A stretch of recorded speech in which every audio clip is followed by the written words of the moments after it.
কিমানত বিক্ৰী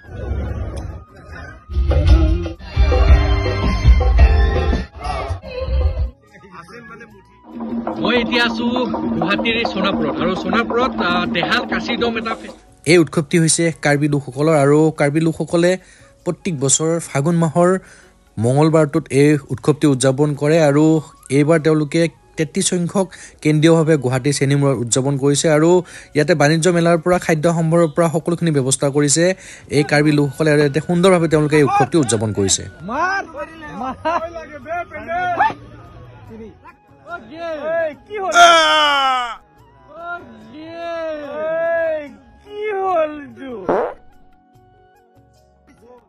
এইবিলাক কিমানত বিক্ৰী কৰিছে এইবিলাক 3000 এটা কি পায় কাৰ্বি বড়ো সব আছে মানে কাৰ্বি বড়ো সব আছে মিচিং আছে আমি নৰকাপুৰ পৰা কি ললে এই পিনি পেকক লৈছো হয় নেকি কিমান দামত ললে এইবিলাক এটো 1900 এইটো আপোনালোকৰ নিজৰ জাতীয় সাজপাৰৰ হয় কাৰ্বিসকলৰ এই উৎসৱটো হৈছে এটা মেইন উৎসৱ আৰু এই উৎসৱটোত কি কি বিক্ৰী কৰা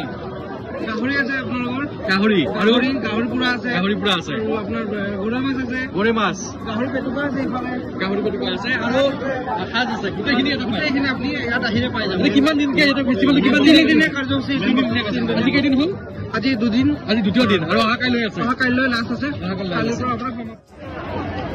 এয়া হৈছে কাৰ্বিসকলৰ ফেষ্টিভেলৰ এটা বিশেষ খাদ্য আৰু আমাৰ এইটো থলুৱা খাদ্য আৰু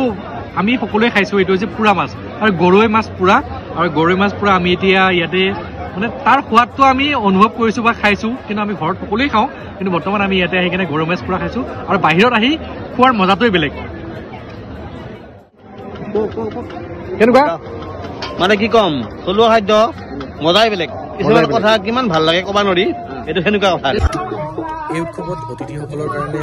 থলুৱাভাৱে তৈয়াৰী বিশেষ কিছুমান খাদ্য সম্ভাৰ তেওঁলোকে খাবলৈ দিলে আমাক আৰু সঁচাকৈ এইসমূহ খাদ্য খাই কিবা এটা ফিল এটা আহে আৰু জাতিৰ যিটো সত্তা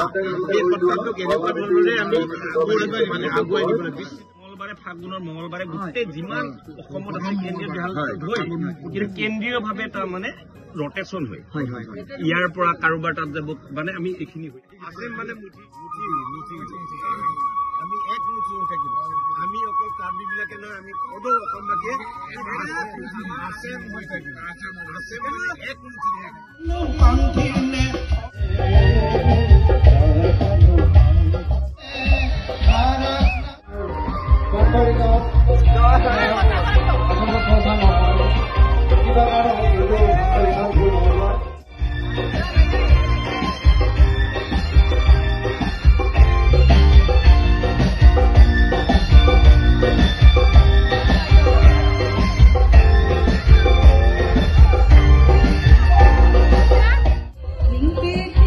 যিহেতু ভাঙা টিভি খ্যাত দীপজ্যোতি ডেকাও গৈছিলে আৰু